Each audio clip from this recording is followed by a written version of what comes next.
How do you feel during the applause after a concert if you are not satisfied by your performance? That's a wonderful question.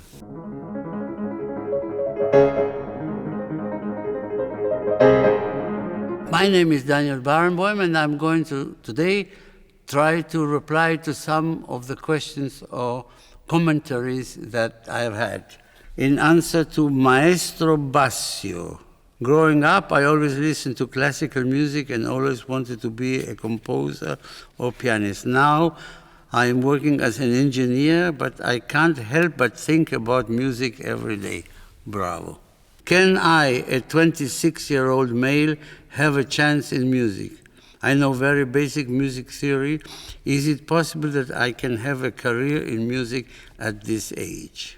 If you want a little piece of advice, it's not a question of career. It is a question of the importance of music for you.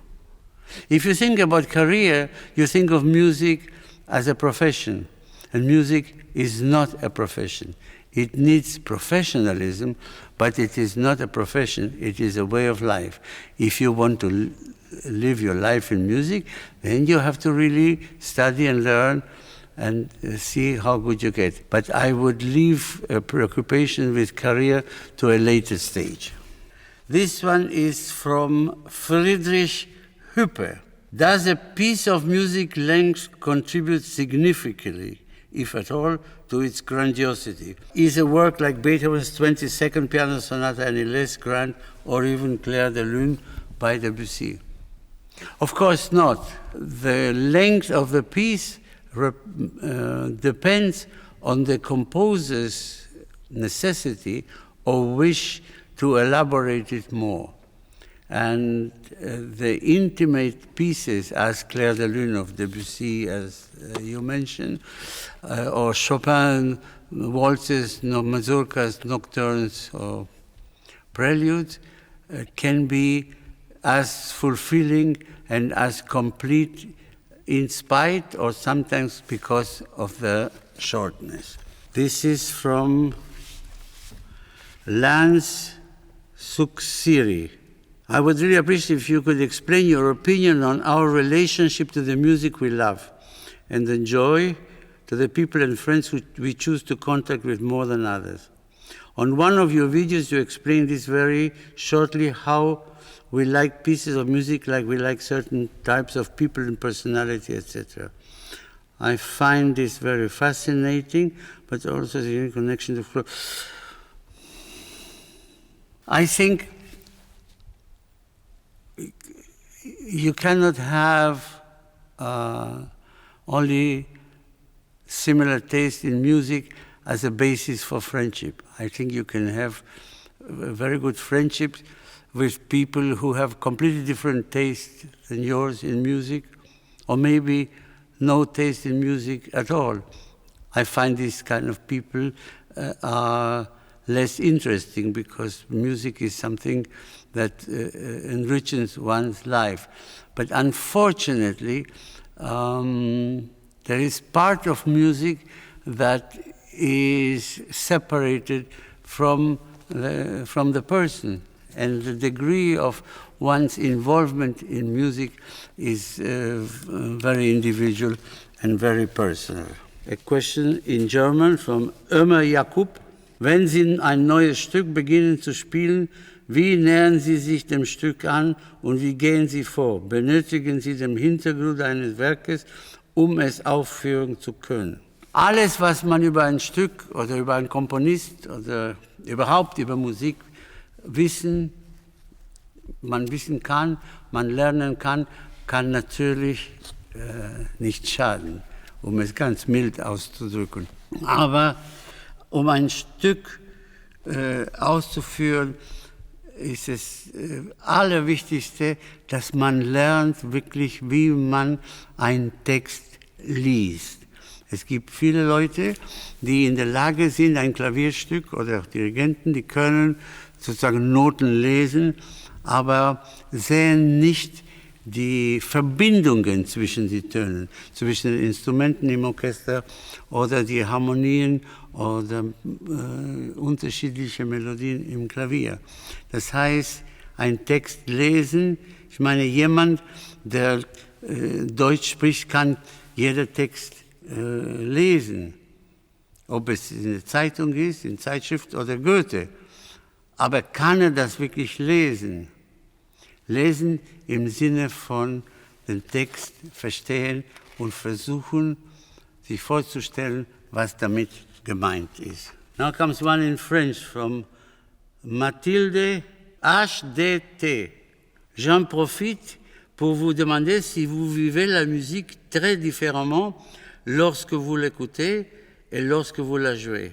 Pour ma part, j'ai beaucoup de plaisir à écouter la musique, mais il y a une plénitude que je n'atteins que lorsque je fais de la musique, comme des moments de grâce lorsqu'on arrive à faire partager des émotions par la musique. Oui, évidemment, mais c'est quand même différent. C'est différent de jouer la musique, ou dans mon cas de la diriger, ou l'écouter. Il y a une différence en français aussi, ce qui n'existe pas dans toutes les langues, entre écouter et entendre. On peut entendre sans écouter, comme la musique dans les restaurants, dans l'avion, dans les ascenseurs.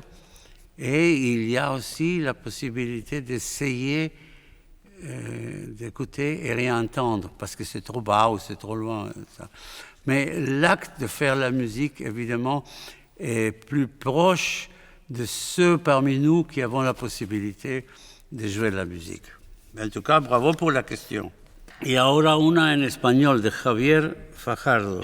Me gustaría preguntarle algo, quizás por mi juventud no pueda responder, pero que siempre en un momento u otro se me plantea. ¿Hasta qué punto el factor humano depende de dicha elección? Es decir, la música ha sido escrita por un compositor en una situación X, con unas circunstancias y a una edad, circunstancias Y y a una edad Z. ¿Cree usted que las circunstancias emocionales juegan un papel importante en dicha elección?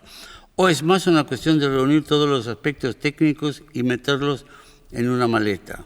La biografía de un compositor es naturalmente interesante. Siempre se aprenden cosas que son de interés, pero no reflejan las obras que el compositor compone. Por ejemplo, Beethoven escribió la Segunda Sinfonía, una de sus obras más abiertas y más, digamos, positivas, cuando estaba terriblemente deprimido y quería suicidarse y había escrito el Heiligenstadt-Testament. Yo creo que hay que leer la música como es la partitura y no pensar en la biografía. Porque, por ejemplo, muchas veces hay compositores que están en situaciones personales muy difíciles y el único alivio que tienen es la música. Pero si uno quiere interpretar la música que ha escrito en un momento de tal depresión, a lo mejor el compositor mismo justamente salía de su depresión escribiendo esta música. Así que yo creo que naturalmente es muy útil, interesante y a veces divertido de saber muchas cosas personales sobre los compositores. Pero la clave para la ejecución de una obra musical es la partitura y no la biografía del compositor. I've always wondered, how do you feel during the applause after a concert if you are not satisfied by your performance? That's a wonderful question.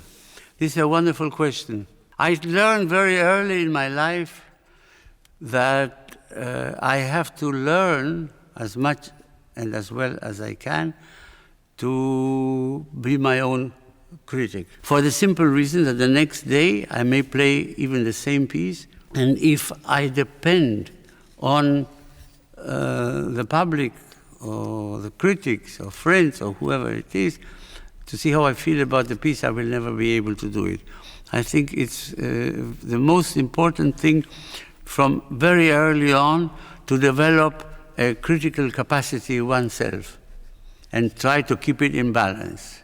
You know, there have been times when there have been a very good performance and the reaction was not so good. I didn't feel any less happy about the performance there.